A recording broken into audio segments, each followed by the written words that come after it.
Bu günləri cəmiyyət informasiya bir burulğanlığın içərisindədir. Hər gün efirlərdə boşanmalar, dava-dalaşlardan söhbət gedir. Çünki bunlar reytinq qazanır.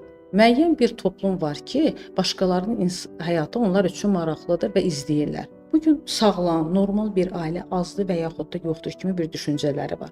Amma bu bir statistik göstərici deyil. Yanaşma tərzləri ola bilər.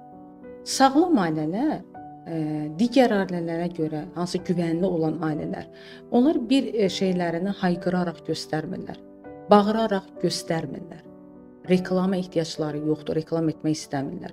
Problemləri də olarkən onu qışqıraraq, göstərişlə həll etmək istəmirlər. Əgər bir problemləri də varsa, onu sakit bir formada, bir danışaraq həll etməyə üstünlük verirlər.